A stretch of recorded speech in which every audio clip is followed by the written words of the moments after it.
Anyway, Jeff, take it away. Good morning, everybody. Good afternoon, any of you who are joining us. We do have one good afternooner. And welcome to the Auto Hub show. Today is our Digital Retail Really Worth It show. And there's a couple of nice, great books. We like to start with some suggestions for things to read. There is the Retail Design Institute Stores of the Year, New Retail Born in China Going Global, How Chinese Tech Giants Are Changing Global Commerce. Very interesting topic right now. And of course, Remarkable Retail by Steve Dennis. And the Auto Hub show, we're happy to have everybody here. We've got some great guests with us, which my great friend Ian will introduce very quickly. And it's this Digital Retail Really Worth It. Special thanks to Bob Garlick for our new photography. Just so you know, he's the one who took the photos. We were just posing. Yeah, we had a comment when we posted that online of one guy called us repo men. Quick video.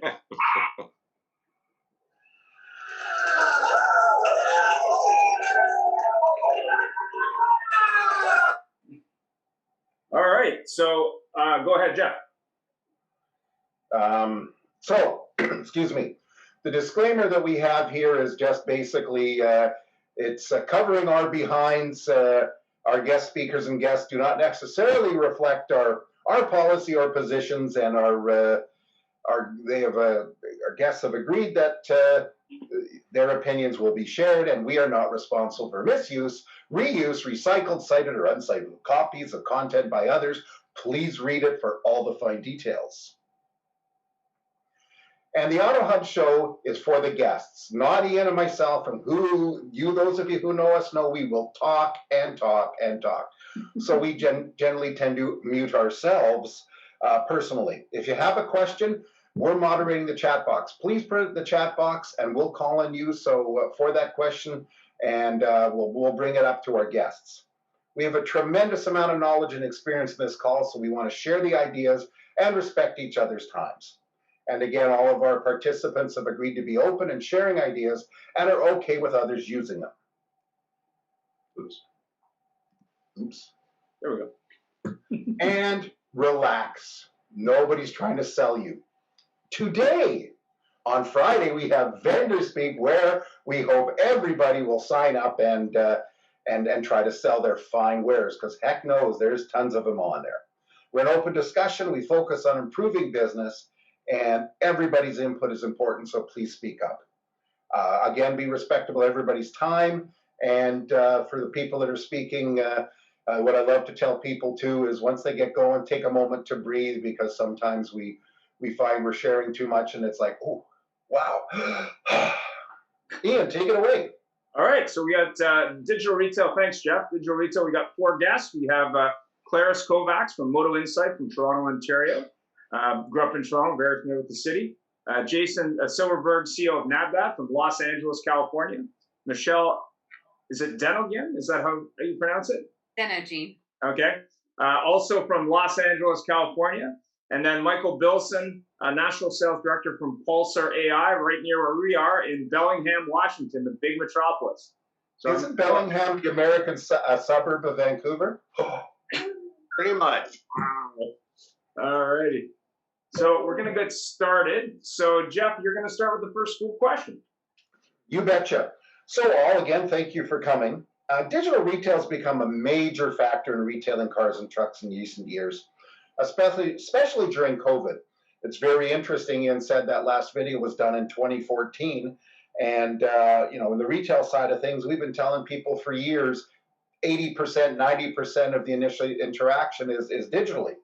So we think it's obvious your answer to the question of, is digital retail worth it? So why is it worth it? And Klaris, maybe you could start by answering that question, please. Sure. It's a complex question. There's so many different directions we can take this in, but just to really think a little bit outside the box, we talked about Carvana. Think of Carvana, it's a business that's worth $38 billion.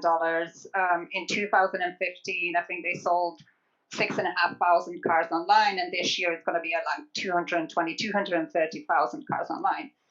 Then think about Tesla. Tesla's net promoter score is 96, I believe, which is like 58 points higher than automotive industry average. And if we think about digital retailing, the automotive industry has been kind of lagging behind like probably 15, 20 years compared to any other retail sector. So we know that consumers have been ready for this way of transacting. They've been doing their research online for many years. We've been talking about transparency from dealerships when the information you provide online to help consumers make those well-informed decisions. So from a consumer perspective, they were already there to make those steps in the purchase funnel, going from research to one or more steps in the transaction piece as well. And with that, we're providing that convenience for them. So we know what the consumer benefit is. Like for them, it's definitely worth it. They're definitely ready for it. And we know with the pandemic that accelerated that kind of like need to must have, because you didn't want to go into the dealership and you were not able to. And then we kind of switch it from our dealer partners' perspective, like, is it worth it for you? During the pandemic, and I'm sure Michelle is the same, that we've seen an accelerated need of having these kind of tools available for our dealer partners. Like before, that was kind of like a nice to have, and all of a sudden it was the only way literally to be able to still sell cars. And if we look at the benefits with a good digital retailing platform, it provides a insight and understanding of where the consumer is actually at in their journey. So versus any like third-party leads that you may have gotten in the past, which deemed low quality, at least we did a survey, dealers were saying 50 to 8% of their leads are low quality because they're not getting interaction from the consumer. They don't know where they are at in their journey steps. With digital retailing, your conversations are personalized and relevant. You know exactly where the consumer is at. They might self-serve, but it's still a small percent that will go all the way through. But you know how you can progress them further down the funnel, right? You can give them guidance or additional information.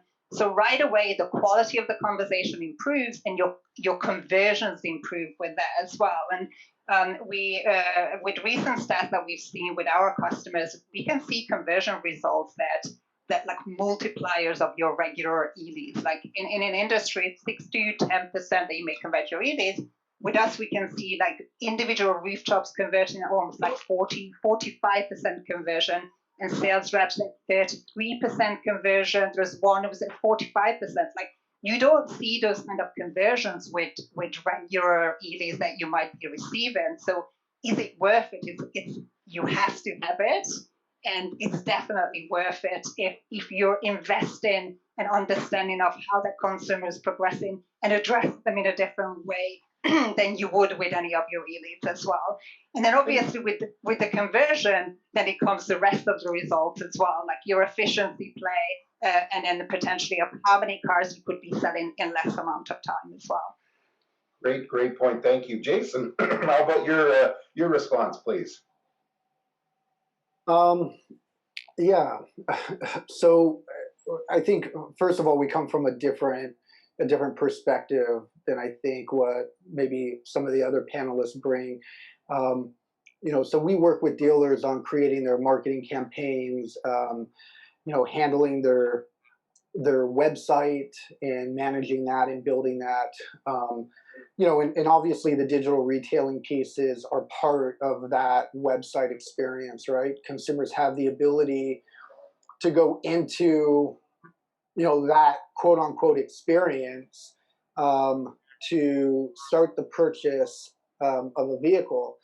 I think at the end of the day, when you talk about Carvana and you talk about Tesla, you're talking about kind of if you want to take it from a manufacturer or kind of like the end all be all, pushing that digital retailing experience to the consumer.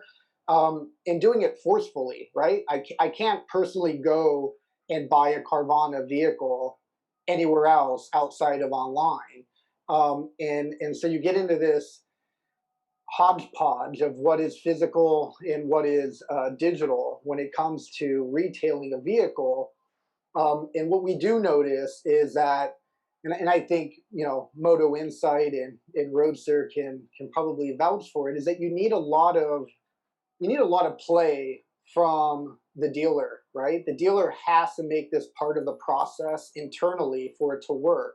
And if they don't, it becomes actually a hindrance for a consumer. I mean, there's more times than none that I have personally gone onto a dealer website, gone into a digital retail tool, and found a $25,000 car, a lease payment of $955.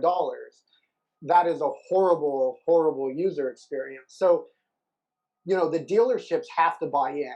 And that is key for any technology that is being utilized. I don't care if it's our website product or if it's Moto Insight or Roadster. If the dealership is not bought in, they have not made it part of the process internally and made sure at the end of the day the user experience is key and fundamental, it will fall flat on the face.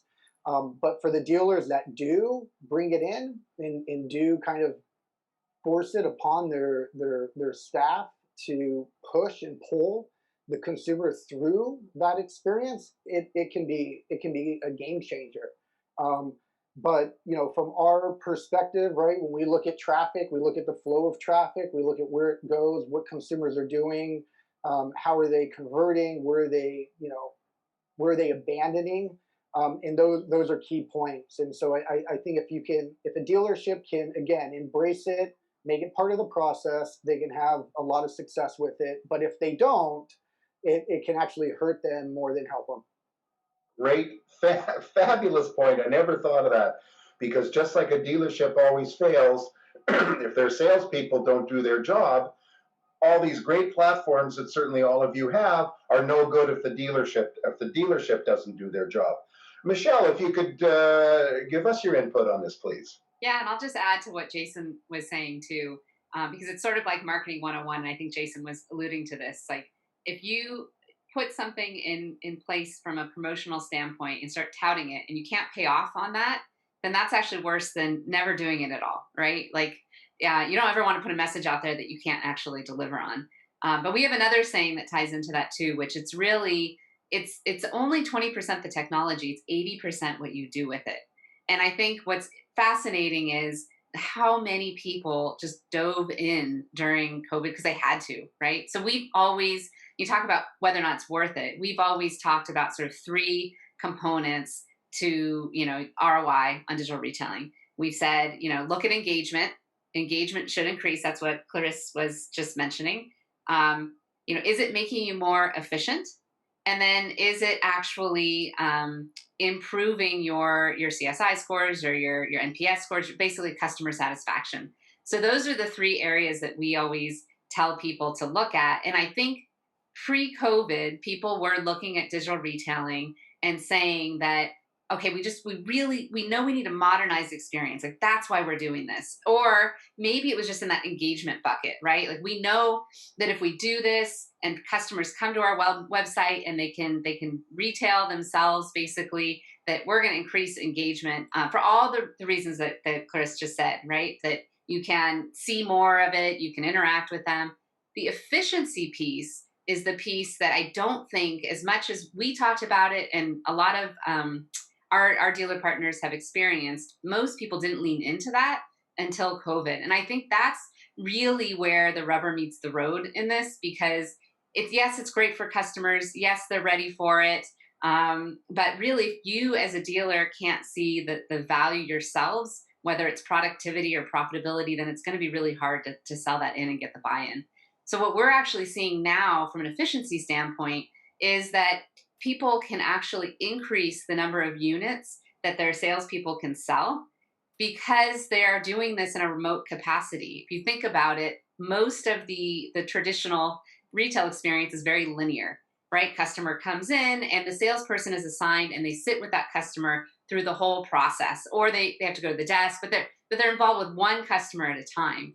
And so what digital retailing actually does enable, it enables this idea of remote selling, where the customers can be in different places and the sales people can actually encourage them through the process. The more that customer does online, interacts, you can now actually work with multiple customers at one time. So we've actually been studying this since the beginning of the pandemic to see, because this is a number that hasn't moved in our industry for like 35 plus years, right? We've been set in stone that like a salesperson can sell 10 units per person. Like we have staffing models that are based on that, right? We put in how many cars we think we're going to sell, and 10 is like a fixed number, and then it sort of shoots out the number of salespeople we need.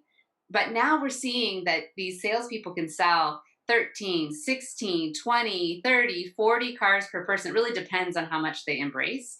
And because of that, I think it's really elevating our expectations.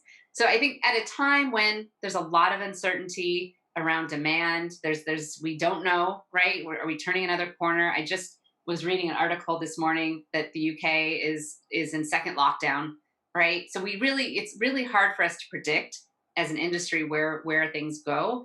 I think this is a way that if you can't be fully staffed, if you're worried about that aspect, you can actually continue with whatever demand you have with the right sizing of your employee base. And as things return, all those people can now sell you more cars. So it's a win-win. And there's not that many of those in life, right? This whole idea of the customer wins and your business can really win by making everybody a lot more efficient.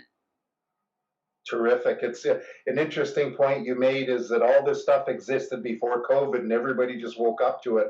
It's sort of like Zoom, if we'd all bought shares in Zoom before this. Michael, you've been sitting there very patiently and smiling when everybody else talks. So is digital retail worth it? Duh. Why is it worth it? Well, I think if I could answer that in just a quick sentence, I would say you can compare Amazon to J.C. Penney's. But in all seriousness, in the auto industry, like any retailer that has already made some moves to retail, get online, the internet has become such a large part of our daily life. The challenge has always been, the customer wants to touch it, they want to taste it, they want to feel it, they want to drive it before they purchase it. And that becomes even more true if we're selling a high ticket item or something that's an infrequent purchase, something that you purchase maybe once every 5 years. So that purchase oftentimes is also driven by the emotions of the moment. So the challenge is to get that digital retail lead, if you would, actually physically into the dealership. That's a place where a lot of dealerships fall short. At Pulsar, we provide an AI-powered, basically sales BDC assistant. And what we see is the customer inquiries that come in to the dealership. And the questions that we have seen quite an uptick in has been shipping availability.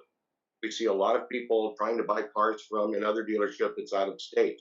Perhaps their local dealer is not a volume dealer, they're more of a gross profit dealer. They don't think that they're getting the lowest price possible. Maybe there's some better tax incentives by buying it from one of these bigger dealers out of state. We have seen a large uptick in people doing that and investigating that online, requesting virtual walk-around. You see a lot of that nowadays as well from dealers. And they will do all these things before they will actually commit to physically coming into the dealership. And as we can see by the data you showed earlier, they used to take 7 visits of people visiting dealerships here and there before they would determine the right car for them. And now they've got that down to 2. And the reason why is they do all of this stuff and this research online. A couple other things that we have noted: 40% of that activity happens when the dealership's not even open. It happens on weekends. It happens after hours. So a lot of times there's not salespeople available. There's nobody available at the store to answer an immediate question. I think something that really opened my eyes to just how much farther dealers still have yet to go was I was helping my daughter purchase a car just 2 weeks ago, and we sent in an inquiry to several different dealerships just asking a simple question: does the vehicle have Bluetooth, and what is the mileage? We got 5 different responses, all within about 30 seconds from the 5 dealerships, but none of them actually answered the question and went into a whole bunch of different other things. And so is it worth it? Yes, it's definitely worth it. I would say you can't survive in today's marketplace without it. We've seen Carvana, Shift, Vroom, and many other used platforms that have really advanced their sales through it. And as a quick plug, I just want to let everybody know that we do provide the Power 4 Shift. Fantastic. So, it's you hit a nail on the head there. You got 5 responses, probably 4 of them were auto responses, and one was somebody just went on their phone in between coffee drinks. So Terrific, thank you. Do we have any questions from the audience out there? While you're thinking of questions, type it in the chat box. Ian, please move on to our next question. Yeah, in your opinion, what's the biggest mistake dealers make on their digital retail platform? And let's start with Klaris. I think we've already touched on that. I do believe that once you invest in a digital retailing tool, you plug it into your website and you just forget about it and you think it's going to do its magic by itself.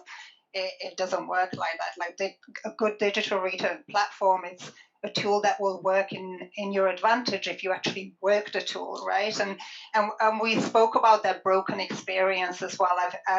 When consumers go through the whole journey online and when they actually get to interacting with a dealership, it kind of like breaks.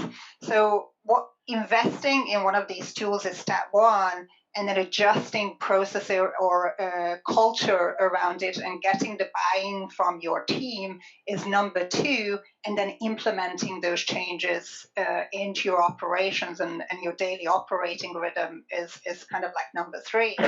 And then also with digital retailing tools, like there's so many other opportunities that you have with those tools right now. Like I know there's a huge inventory supply challenge that's going on in the US as well and in Canada.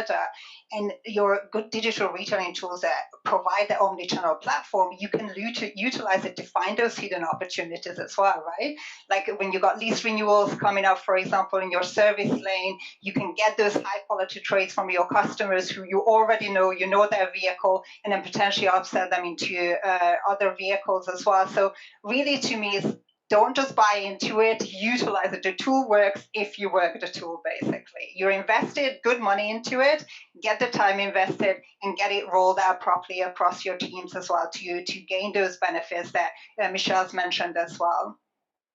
Great. I mean, we definitely did have, so they're not magic, which is not surprising.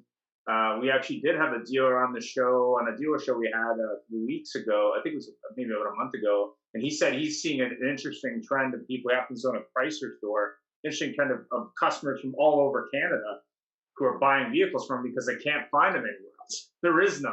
So that was kind of interesting. I hadn't seen that because I think he's in Alberta. He had people from Quebec and Ontario buying vehicles from him, which was highly unusual. One of our West Coast dealers actually sold pre-owned cars from Vancouver in Ottawa, because with digital retailing tools, you're removing those roadblocks that exist in traditional way of transacting. Right. Michelle, do you have any thoughts on that? Yeah, I was just going to add to what Klaris was just saying. There's so many great features and functionality on the inventory issue because, you can do a trade remotely, you can reserve a vehicle remotely and really start the process, leave a deposit. There's just a lot that I think can help. You can even, buy cars from customers directly without them needing to purchase a new vehicle. And so you can really compete on that way with this whole idea of sell your car and try to get your inventory directly. But I agree 100% with what Klaris was saying a minute ago about you can't just plug it into your website and expect that it's just going to like rain digital sales like that. That's just not, that's just not what happens. I think that the big thing is how you use it in your dealership and how proactive you are with it. Right. I think that's the big thing. This is about remote sales. This isn't about just the customer guiding themselves through the process. So the more proactive you can train your team to be in guiding people to do these steps, the better off everybody is going to be in the end. And so it really is giving your dealership the tools. The customer welcomes it because they want to be put to work.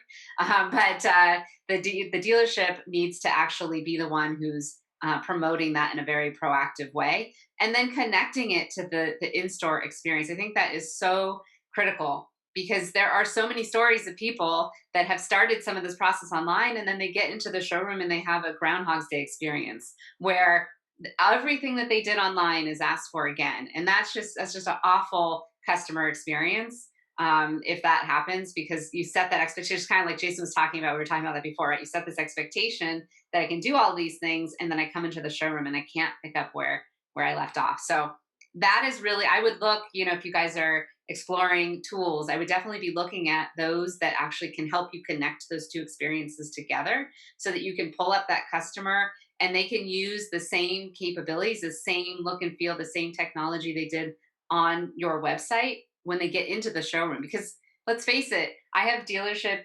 partners that even when like lockdown was happened and the doors were literally locked, they had customers still coming and like knocking on the door trying to get inside. So it's not to say that every customer, I think that would be a very overblown statement, is going to do this soup to nuts online. In fact, it's still a pretty small percentage. It's increased, and definitely this pandemic has increased it, but you still have the vast majority of your customers coming into the showroom. So that connection from what they did online to being able to pick up where they left off is critical. And so it involves everybody on the variable ops side to make that happen. And so I think that's the big thing I would say is just thinking that you can just put the technology in place and make it work, and not thinking about how you're going to connect that online experience to the in-store experience. We had a question from the audience.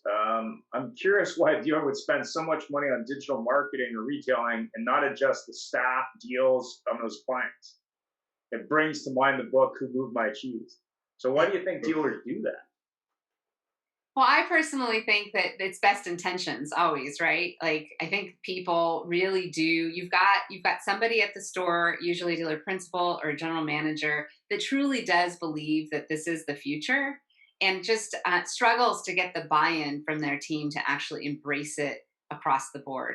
And that's where that disconnect happens. And I think it's a historical problem, right? There's teams that do fundamentally believe that their leadership brings in the fancy, object of the month, the nice flavor of ice cream, right? And it's just gonna be gone. So why should I invest my time? Because this month it's this tool, next month it's this tool. So it's really important that you focus in the beginning on that buy-in. Otherwise, that is exactly what happens. They invest a lot. They think they're just gonna plug it in. Their team's gonna buy in, and then it just becomes a challenge to get that buy-in. Cool. Michael, any thoughts on the biggest mistake dealers make in digital retail? Oh, she really hit a lot of those things on the head right there. They gave you a couple of more ideas. That the biggest mistake that dealers make is obviously not optimizing their digital communication part for the customers. They don't buy in sometimes, and they don't use it correctly. And you said it was plug and play, right? So dealers expect to you're going to plug it in, and they're just going to get results. Some third-party tools will integrate with an existing CRM system, for example. So if your tool is one of those, and it brings great benefit to the dealership, but their staff is not using their CRM tool correctly to begin with. Yeah. So a lot of that does have to go back to the dealership staff. Do they have their guys actually logging all of their activity into the CRM? Are they putting all their notes into the CRM? Are they logging every customer? Are they doing the little housekeeping detail stuff that they need to do on their end to make the other tools work correctly? Second thing I can think of that's a huge thing is inventory. We see so many dealerships inventory that is either not available, it takes too long to get on the website, or there's ones that take way too long to get off. And suddenly they have a big amount of leads on some of these units that are coming in, and customers are disappointed that they don't have that option, and so they have a negative customer experience. So when you're doing your digital retailing, it's important to make sure you have those housekeeping issues handled to where your inventory is current, information is accurate, because when people do research, when they find something, they want to know that it's there. Otherwise, why did they find it on your website still? If it's not available, it shouldn't be on the website. It's the way customers look. And I think that's really where they fall apart quite often. Is communication really that matters the most? It should be fast, but more importantly, it should be comprehensive and answer all the questions that the lead is asking. Nobody appreciates a fast reply unless it really provides them with the next steps or the information that they need to go down to the steps of the step. Fantastic. Jason, you have any thoughts on that? Yeah, I have a bit. I think there's a couple of things. I think one thing that we didn't really talk about, and we have a lot of dealers that we work with in Canada and throughout the U.S. market. is that there's not one way to implement digital retailing, right? There isn't just this one, put a button on the site and that is digital retailing. I mean, we've seen dealers. We look at it from two different perspectives: a push and a pull. A push would be putting a button and pushing your traffic through a digital retailing tool. A pull would be utilizing digital retail in your email communication to the customer, saying, "Hey, you inquired about this car. Here's our digital retail tool that you can utilize to work out your payments, right? And start the process, your trade-in, whatever it might be." And we've had dealers have a really good amount of success by utilizing that pull model. And so there's no right way to do it. And I think fundamentally, though, not coming from automotive and then getting into automotive and now being in the industry for 7 years, our metrics need to be thrown out the window, right? I mean, this whole idea 3 years ago that I need to reply within 1 minute of a lead coming in, right? I have a timer on my CRM needs to be gone, right? This whole idea of like phone calls and how many emails did I write and how many phone calls did I make all has to be thrown out the window, because your employees that's how they're being graded, right? And when you remove that and you talk about being graded based off of how many people actually went through and did a trade-in through our digital retail tool, how many people went through and did a finance application, right? Let's remove the idea of we need to have a phone conversation or an email conversation. Let's look at the metric as how many people did you get through the pipe of our digital retail, right? If you have a buy-in from a dealership. So, I mean, there's a lot of things that you can do with it, and there's no right way to do it. You, as a dealer, need to figure out what would be the optimal way to implement something like this into your store to make it successful. Fantastic. Mr. Jeff. Well, excuse me, thank you. Another great point there, Jason, is rating the employees on responding within 1 minute, and then they find out most of them respond within 30 minutes if they're lucky. So moving along, there's been, pardon me, what's the future of digital retail in your opinion, and why? And are people going to start walking up to a Carvana vending machine and or a digital vending machine, sticking their credit card in, and boom, buying a car? Michael, can I get your opinion on that, please? So the future of digital retailing, I think obviously the great advantage is obviously that you're available 24 hours a day, 7 days a week. There's instant access to your inventory availability, instant access to questions that people might have. You have access to third-party review sites. In the future, I honestly think that drones are going to be delivering packages from Amazon soon. And I honestly believe that you're going to be able to order your electronic self-driving car online, and it will completely self-deliver it to you at some point.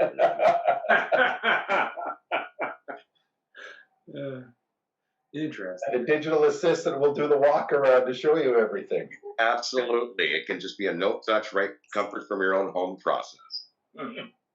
Terrific. Michelle, what's your point? What's your position on this? Yeah, I mean, it depends on how far into the future you want to go. I'm still waiting for the Jetsons to be a reality in life, personally. I was thinking that too. You do have jetpacks. But no, I think in the nearer future, I would say, I personally think that people still want to come into the dealership and kick the tires and drive the car.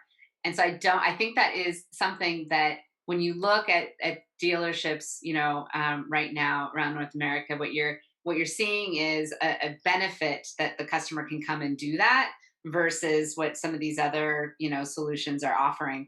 But I think as we're just have to see these capabilities sort of come together, dealerships are going to have to continue to evolve on the digital side so that it's all about flexibility. How much does that customer want to do online versus, coming into the showroom and figuring that out and having a very connected journey between what's happening online and what's happening in the showroom. If you think about anything today, and I think somebody brought up Amazon and you can look at, Walmart and Nordstrom and all these companies, personally don't even really think too much about what I'm doing online versus in store. It's almost seamless, right? Like I can order my groceries and then go curbside and pick them up. And I'm not really thinking about, oh, I did this online. I'm doing this in person.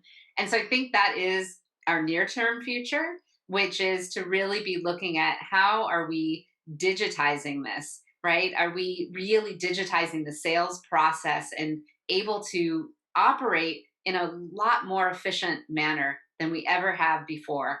And there are lots of conversations happening in the industry around the size of the dealership in the future. But I do think that physical presence is going to be there for the foreseeable future. And we're going to digitize everything, regardless if the customer is on your website or in your showroom. Perfect. It's very funny because one thing that I've been thinking of while everybody's been talking, one thing that's missing in the digital process is the old salesperson thing where they qualify, they find out what it is they're looking for and that sort of thing. Digital, it appears to me, and I could be wrong, is right now relying on the customer saying, I want a blue Model 2 with these wheels and tires. Do you have one, and how much? And then, as Michael said, going out of state or out of province and saying who's going to beat them. I still think that conversation is happening. I do. I think, but it's actually happening though, whether it's in person or via video conferencing or phone. And the nice thing with these tools is that you can actually send options to customers. Right? There's vehicle recommenders. If they know approximately some features, there's really cool features around sorting and drilling down into different vehicle options. But what we see actually, the number one feature I would say that I see used above everything else on our platform anyways, is the ability to share lists of vehicles for you to look at and consider. So that consideration set and that needs assessment that you're talking about, Jeff, is still very happening. It's just transitioned. So now instead of us talking in person all the time about it, it's a conversation that quickly leads to here's some options.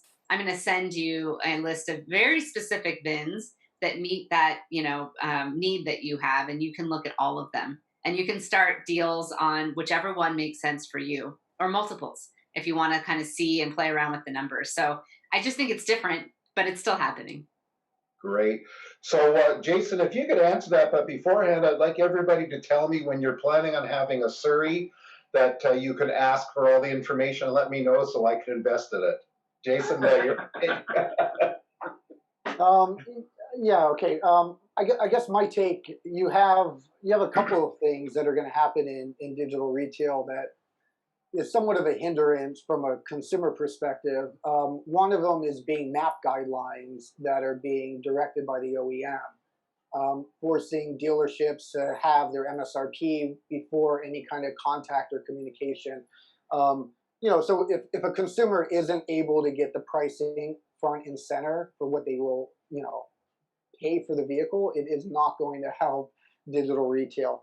And I think that whole idea of physical and digital morphing together, KPMG comes out with a great kind of book of the Internet of Things every year. One of the things that they kind of look at is, purchasing behavior on different device types and online. One of the interesting data points that they had was that, the more mobile traffic a product gets, the correlation of that product being purchased in store physically, it increases. And so I think when you look at that and you look at, automotive in general has a very high rate of mobile traffic compared to other industry types. You're looking at, post pandemic, we're seeing 65 to 70% of, automotive traffic being mobile today. That 1 to 2 to 3 websites that people visited when they were low funnel today is actually 7 or 8, right? People have a lot more time on their hands. There's inventory problems. So people are going out and looking at a lot more automotive websites during their purchasing decision. And when we talk about Walmart and Amazon and purchasing a widget or a product online, we have to remember that, as a consumer, we have no risk whatsoever. I can return whatever product it is that I buy, if I don't like it for any reason at any point, and when you're going to buy a $35,000 car and you can't really return it the next day if you want to, we have a little bit of a problem when it comes to digital retail. Digital retail is there to help alleviate the amount of time a consumer needs to spend within a dealership when they pick up the vehicle. And it is fundamentally there. I mean, I can tell you this, we had a dealer that told us, why don't we have a calculator on our website for new cars? And we're like, well, we had it before, but we looked at the data, and unfortunately putting a basic calculator there was actually a negative because consumers didn't know how to utilize it, and they were pricing themselves out of a car because you guys weren't putting the right pricing online or whatever it might be. So a salesperson has to be involved in the process. You're dealing with financing, you're dealing with a trade-in, you're dealing with a bunch of different things that isn't as simple as putting in my credit card info and purchasing it online and waiting for it to arrive that day or the next day. So that is kind of my take on digital retail. We have a question from the audience, Jeff. Yeah, this is from Mick saying, Mick, you got great questions. I'm wondering what % of a dealer's marketing budget they're spending on digital advertising and retailing versus 5 years ago. He assumes it'd be around 80%. Hopefully, Mick, you're a he. If that's accurate, how have they adjusted to handle 24/7 advertising? Are they depending on autoresponders? Are they staffing after hours or going with automation to make sure those clients have a good experience? Wow, long question. Jason, maybe you could touch base on that before we switch over to Klaris. Yeah, I mean, digital advertising has increased year over year. I mean, you can look at the Google numbers came out yesterday. They went through the roof of what people predicted the revenue growth was going to be like. Everything is digital. I mean, intent. It is all happening within Google. We're not big believers in display advertising because display is very noisy. We as consumers have trained our eyeballs to ignore kind of that display advertising. There's not that effect or impact that it had maybe 10 years ago. We have seen dealers primarily decrease their advertising spend over the pandemic. Some of them by 30 or 40%. Others have kept it consistent. When you talk about autoresponders and things like this, yeah, I mean, dealers are either building them into their CRM and they're plugging in like a Roadster or a Moto Insight link to that vehicle and pushing consumers into that experience during off hours so they can go through it and do a trade-in or a finance app or whatever it might be. So there's a lot of ways that dealers are utilizing the technology to, again, we got to think of it from this perspective. We're helping the consumer. At the end of the day, we're helping the consumer make a better decision. And we're hoping that at the end of the day, that physical purchase or that purchase will be made at our store, right? And so those are the things that are happening today. The digital advertising piece, again, most dealers have decreased the amount of money that they're spending. And a lot of it has to do with inventory, not really being, confident about where the market is going to be from today to tomorrow. So there's a lot of variables that come into play. Great, thank you. Klaris, what? I was saying, can I add to the autoresponder part of that question? Sure. I think that what we are seeing dealers do is it's responding automatically, but a lot more intelligently. So instead of that, oh, we'll get back to you tomorrow morning, or somebody will be in contact soon. There's a lot of automation that can happen to actually pick up that lead if they were on a third-party site, figure out exactly what that person was looking for. If there's a VIN there, they can automatically respond with the exact link into the digital retailing platform so that customer, because I think, Jason, you said it before, I think your number was 20%. Ours is actually 30% is happening after hours. So with all that activity happening after hours, it's really important that you have intelligent automation in place to help get that customer into your digital retailing capability. And then as far as people, I'm actually seeing a lot of dealerships pump the brakes on being open late at night. Like they're actually, this is a trend I've started to hear about, not open as late. They're not being open till 9 o'clock at night because they're realizing that they can make more appointments during the day right now. And after hours, if they get somebody into their digital retailing capability, their salespeople can interact with them remotely at whatever hour of the day. They're incentivized to do that, right? So the texts back and forth or working through the platform. So it was a good question, that last part. I just wanted to touch on that. It's all of those things. It's basically what I was going to say. Outstanding. Thank you. Klaris, we'll go to you before Ian takes it from there. Yeah, so future of digital retailing, basically it's here to stay. It's not going away. I don't know if you're part of it. The recent Think Auto, I think it was a couple of weeks ago when they released a stat that 29% of consumers are considering purchasing their vehicles online, but 40% of millennials and Gen Z are certain that they will purchase their next vehicle online. And this is our customer base, right? Like this is where we have to think of. And from a dealership perspective, I feel like that digital retailing is going to integrate into various areas of the business and the way dealerships operate when they start seeing those small results, because we know it's not an overnight change. Like it takes time to adjust the way you operate, the way you sell cars. But once they start seeing those small results, they go into implement into the rest of their business. And I do think overall the consumers are going to win. And I think Michelle said before, and also the dealership, it's a win-win situation. It's just we need to ensure that we're on the right path and we're supporting, like it's our role, our dealer success managers role, my role as well, to ensure that we support dealerships in that process, because it's not easy. It's a big shift. We just dip your thin slice and take those baby steps, and then we can get there together.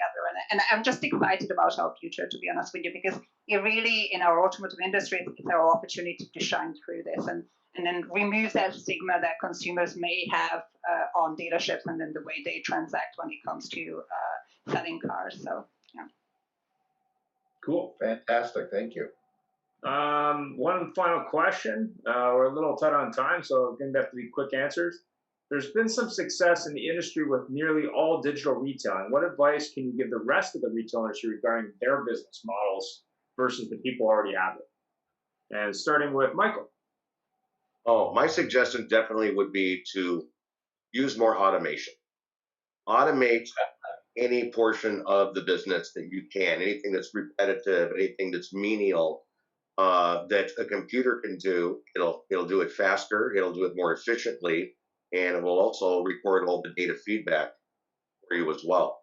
At the end of the day, what we've seen with people that have automated, by having a virtual BDC agent, we've seen reduced labor costs, we've seen reduced marketing costs, we've seen them be able to maximize their ROI overall. But most importantly, it comes down to a much more improved customer experience at the end of the day. And I can't think of many decisions that can solve and improve all those different areas, all at once. Great answer. Michelle. Yeah, I think, the one thing that I would give as advice is that you can't modernize the customer experience without making it easier to sell. And so when I think about, all the companies that are out there, and I really focus on, trying to figure out the consumer or the digital experience, right? Don't forget about the salesperson's experience and the tools that they need in order to be successful using these tools and engaging with the customers.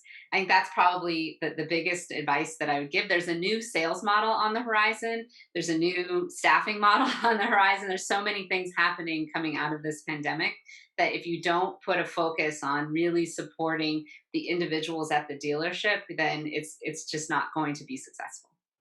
Thank you. Jason? Yeah, I mean, I think, from our perspective, I mean, we come from building consumer experiences for large telecommunication companies throughout the world, from '04 to pretty much 2015. And everything that we looked at was about the digital experience from a consumer perspective. And I think, again, dealerships have to, you guys wear many hats, from finance to service to purchasing vehicles, internal, etc. But you got to look at it from a merchandising perspective. You need to look at your inventory like content. You need to understand what that consumer journey looks like from start to finish, and how all of that is happening within really the mobile device today, and how important that is. And looking at, how are you communicating with your audience when they're coming into the site? We find that over 70% of all leads are being generated off of the first visit. So it tells you how important it is to convert that consumer into an opportunity during their initial time on site. So definitely the experience from a consumer perspective has to be weighed internally. Appreciate that. Yeah. And Clarice, last but not least. To me, if any advice I could give is to choose a platform that you're able to provide the omni-channel experience with. There are a lot of tools out there that are just kind of like a bolt-on to different tools that they may have had in the past, but you want to ensure that you're able to utilize this fully and provide the experience that consumers are seeking, regardless whether they start online or in the showroom and they finish off online or finish off in the store. So ensure that you have something in place that can move the customer regardless of where they want to go. You're able to meet them where they want to be met, and then also to find those champions in store who's going to support you rolling this out effectively and getting those results in a short time as well. Fantastic. Well, and since it's the time, we just have a couple final slides. So next week's show is how to save and expand your dealership. We're going to have Max from Perfect Dealer, Lisa from Bank of America, Fareed from Dealer Solutions, and Jennifer Surgeon from Automotive Finance Elite. And we're going to be talking about how dealers can fund growth, expand, and get creative to grow in these challenging times. And then as a final slide, Growth Finders coming up on Vendor Speak this Friday with Marguerite Fleming. So if you're interested in different ways to grow your business, Marguerite's going to be speaking to that. And then future shows. We got John Lacka coming up on Vendor Speak and Gordon Vick from Why Make Appointments. And we got Creating the Perfect Customer Experience. And that's coming up after the next week's show. So thanks very much for taking the time today. Any final thoughts, Jeff? Thank you, everybody. This has been a great show. I greatly appreciate everything that all of your input. And thanks again, and have a fantastic day. Thank you, everyone. Thanks very much for having us, guys. Yeah. Thank you. Bye-bye.